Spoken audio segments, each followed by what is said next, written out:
Halo, apa kabar Anda semua? Kembali berjumpa dengan saya Hersvino Arif dari Forum News Network.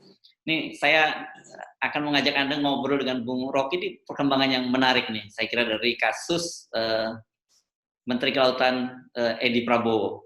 Kalau kita baca-baca di media ini, kasusnya menarik karena salah satunya disebut bahwa staf khususnya Edi Prabowo itu politisi PDIP. Disebut dia di dalam pusaran itu. Yang menarik juga, kemudian ternyata ada calon besannya ketua MPR kita, Bambang Susatyo itu, Suharjito itu yang disebut sebagai penyuapnya itu, katanya bakal jadi besanan. Ini jadi fenomenanya jadi menarik nih, karena kita hanya membaca-baca di media nih, Bung Rocky ya, tapi dari situ kita bisa ketemu puzzle-nya, begitu kira-kira ya. Iya, ini memang politik Indonesia itu yang disebut nepotisme itu. Nepotisme itu terkait dengan soal kepentingan keluarga. Walaupun samar-samar, tapi ternyata lobster ini bergerak dari laut sampai pelaminan. ini masalah unik di Indonesia itu. Satu partai ternyata kait-mengkait dengan partai lain. Satu toko ternyata kait-mengkait dengan toko lain.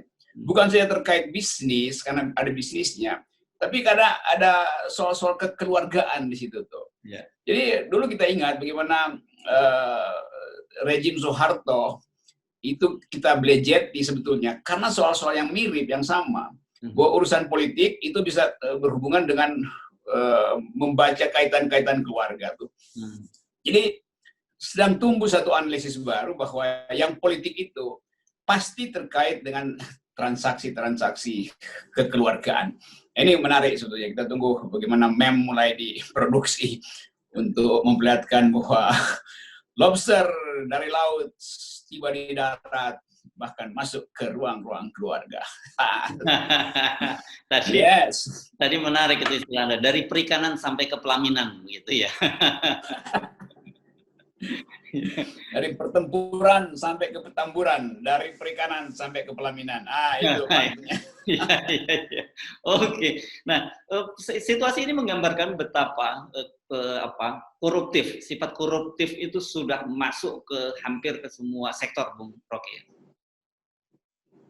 Nah, kita selalu ingin menganalisis politik seolah-olah politik itu adalah deskripsi dari pertandingan kekuasaan.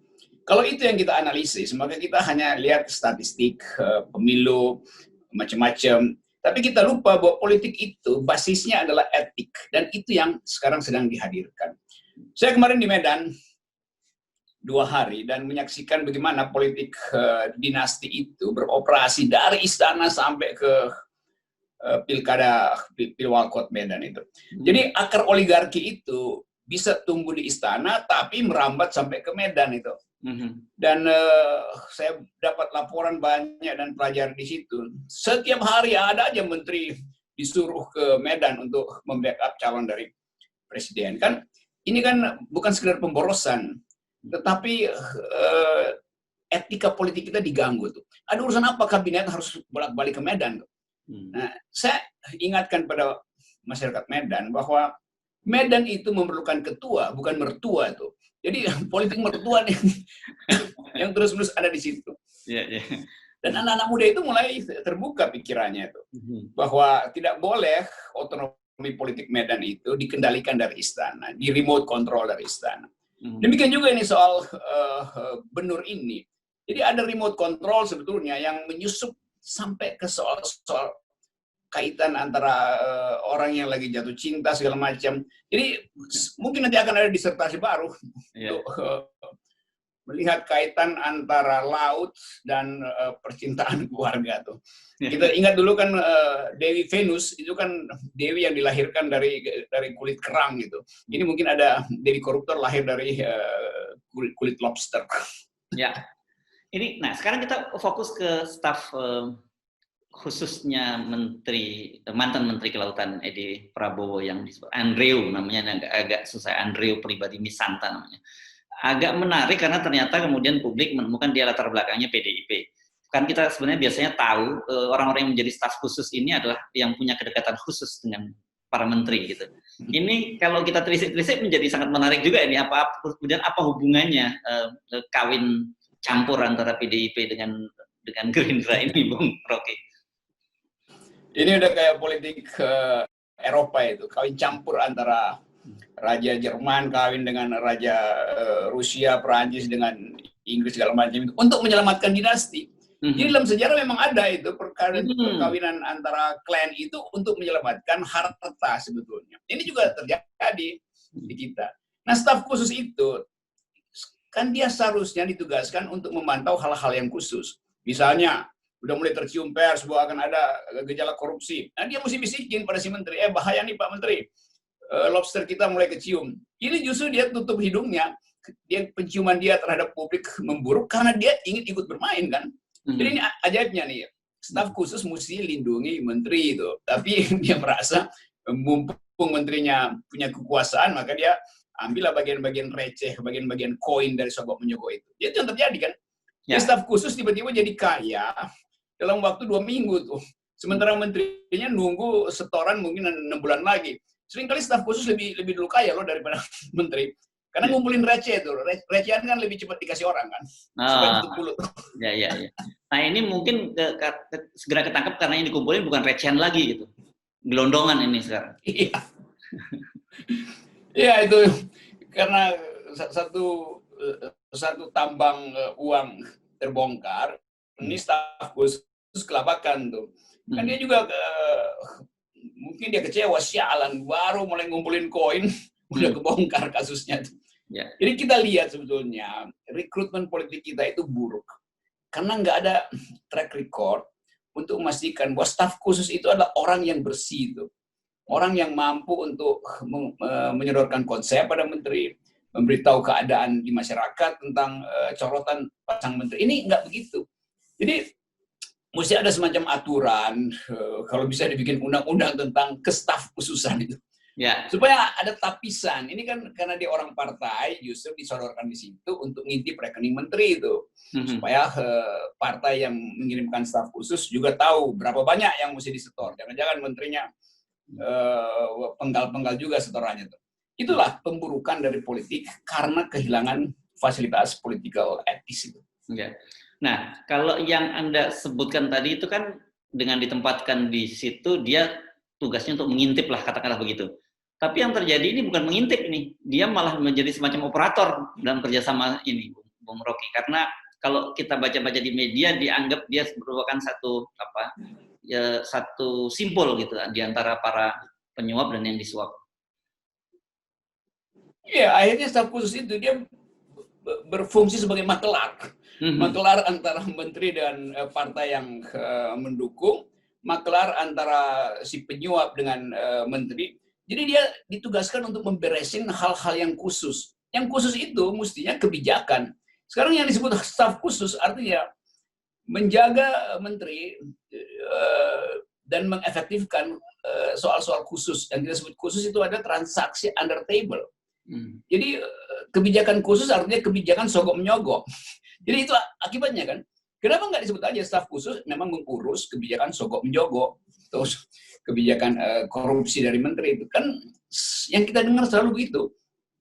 Politik Indonesia memburuk karena tidak ada batas antara meritokrasi berbasis pada pengetahuan, pada kapasitas, dan kepentingan partai yang sekedar menyodorkan seseorang supaya mudah jadi maklar. Jadi permaklaran politik itu justru berlangsung di dalam wilayah yang disebut staf khusus itu. Ya, Bung Rocky lihat fenomena ini, saya menangkap banyak sekali semacam kemarahan dan rasa frustasi dari publik. Karena dulu ketika kita ingat kalau kita kembali ke Pilpres, kemudian publik melihat janji-janji Pak Prabowo yang menyatakan bahwa Indonesia ini sudah stadium 4 korupsinya, kemudian dia akan bawa ke penjara orang Gerindra yang ditangkap, yang terkasus korupsi, dan kemudian bahkan kalau perlu dia akan kejar sampai ke Antartika, begitu para netizen. Ini kan situasi semacam ini bisa menimbulkan ketidakpercayaan publik terhadap para politisi. Saya sebetulnya senang aja Kalau janji-janji itu dipalsukan, karena nanti pembusukan politik makin cepat kan. Kadang-kadang kita mesti anggap bahwa ini blessing in disguise, ini orang-orang yang pernah berjanji, nggak mau penuhi janjinya, supaya emak-emak makin lama makin terkonsolidasi untuk mempercepat perubahan politik. Supaya mahasiswa tidak perlu lagi ditantang untuk demo ke jalan. Supaya buruh melihat bahwa memang ini perlu satu, yang disebut revolusi memang harus berlangsung sebetulnya. Karena keadaannya tidak bisa diperbaiki oleh orang yang ada di dalam. Maka orang cari perubahan dari luar tuh. Lain kalau misalnya Gerindra begitu disebut nama salah satu tokohnya bereaksi cepat, lakukan pembersihan, demikian juga PDIP disebut namanya. Tapi saya baca begitu nama seorang kader PDIP disebut, reaksi pertama PDIP adalah dia tidak lagi aktif di dalam kepartaian tuh. Dia secara individual pergi direkrut ke Menteri Perikanan. Bagaimana mungkin? Apa kapasitasnya dia sehingga direkrut oleh Menteri Edi itu? Bahkan disebut dia caleg yang tidak masuk di dalam tidak terpilih. Nah, apalagi kalau caleg tidak terpilih, ya udah itu artinya kapasitasnya kurang kan? Kenapa direkrut oleh Menteri Edi dijadikan staf khusus? Jadi berbohong itu jadi semacam kesimpulan pertama hari ini untuk menghindar dari tatapan publik. Kan kalau PDIP bilang iya kami bertanggung jawab, kami pecat. Kan lebih mudah publik terima kalimat itu daripada kalimat yang bunyinya dia tidak lagi aktif. Dia memang kader tapi tidak lagi aktif. Kan itu namanya mau cuci tangan sebetulnya. Oke. Tadi Anda menyatakan bahwa Anda senang karena ini semakin terbuka kebusukan di dalam. Iya. Tetapi faktanya kemudian, atau bukan fakta ya, bisa jadi orang menyimpulkan bahwa jangan pernah masuk di dalam pemerintahan karena pasti Anda akan menjadi orang yang busuk, yang sama busuknya, bahkan lebih busuk dari mereka. Kan dalam situasi ini kan berbahaya kalau semua orang baik kemudian tidak masuk ke dalam dunia politik dan juga tidak mau masuk ke dunia pemerintahan. Ya, psikologi itu mengandaikan bahwa orang berupaya mempersiapkan diri untuk membongkar atau merubuhkan sebetulnya kekuasaan dari kekuatan luar. Karena masuk dalam pemerintahan tidak mungkin mengubah sesuatu. Nah, sekarang kita coba lihat psikologi yang ada di dalam pemerintahan sendiri itu. Beberapa staf khusus di beberapa kementerian mungkin juga udah berpikir untuk berhenti karena potensi untuk korupsi udah nggak ada lagi kan. Mungkin gimana? Jadi udahlah biarin mereka baca ini supaya mereka juga sama-sama keluar dari pemerintahan. Nggak ada gunanya di dalam pemerintahan di staf khusus kalau cuma digaji dari dompet kecil si menteri kan. Selalu orang jadi staf khusus dengan asumsi bahwa dia akan dapat transaksi-transaksi di luar hukum tuh. Nemenin menteri ke daerah udah pasti dia dapat 2 kali tuh dari kantong si menteri, juga dari kantong pejabat-pejabat daerah. Karena pejabat daerah mau titip proyek tuh. Jadi staf khusus selalu dompetnya lebih tebal sebetulnya dari jurnalis. Ya, nah ini saya kira ini menarik Anda cerita karena mungkin ini agak menyimpang sedikit. Saya pernah punya pengalaman pribadi pada zaman Pak SBY. Pernah ditawari menjadi salah satu staf khusus menteri gitu. Dan kementeriannya dekat-dekat sih dengan perikanan itu. Dan saya pada waktu itu ditanya, berapa gajinya? Pada waktu itu 7 juta, 7,5 juta kalau nggak salah. Dan menurut saya bilang saya tidak bisa hidup dari 7,5 juta itu. Ketika kata mereka, oh nanti banyak sekali proyek-proyek yang ada itu. Nah itulah kemudian memutuskan, saya bilang saya tidak bisa hidup dengan cara seperti itu. Ya, yang seperti itu dianggap aneh sekarang. Harus bodoh gila banget loh. Aduh, nempel itu udah pasti setiap kali kunjungan ke daerah itu kantong kiri kantong kanan itu ada aja nitipin. Kan? Ya. Tapi memang itu pilihan individu untuk menetapkan maksud kita berpolitik apa sebetulnya kan. Jadi hal yang semacam itu yang makin lama makin hilang karena pragmatisme politik diedarkan dari istana tuh. Presiden Jokowi terus-menerus mengucapkan saya akan memimpin korupsi sampai ke tingkat yang paling rendah tuh. Tapi ucapan presiden itu bertentangan dengan faktanya. Presiden kasih semacam membiarkan sebetulnya menteri mengangkat staf khusus yang dia tahu sebetulnya adalah bekas-bekas relawan kan. Jadi sebetulnya ini berujung pada kepala negara yang diam-diam membiarkan para relawan itu masuk ke staf khusus supaya dibiayai sebagai pengganti uang kerelaannya menjadi relawan politik. Padahal relawan itu tidak boleh ambil keuntungan setelah kekuasaan terbentuk. Itu etik itu yang nggak ada tuh. Karena itu orang kalau jadi relawan sekarang, nanti lu jadi relawan ya, iya gue tahu gue jadi relawan. Buat apa? Karena gue bakal jadi staf khusus atau bakal jadi komisaris kan.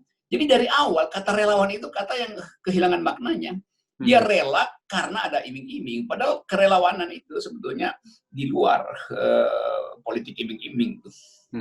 Jadi saya kira mungkin mulai Pilpres depan 2024 kita mesti ganti itu terminologi relawan. Kita mesti terbuka saja bilang bahwa itu komisaris one atau staf khusus one gitu yang masuk begitu ada terpilih wajar gitu ya.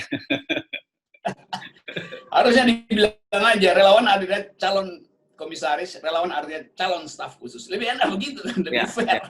Saya kira perlu dideklar di awal gitu ya Bung Rocky. Ya itu saya relawan, saya calon staf khusus, silahkan mendekat ke saya tuh ya gitu. Oke, jadi kita akan perkembangan. Terima kasih, Bung Rocky. Ya, thank you, Herso. Bye.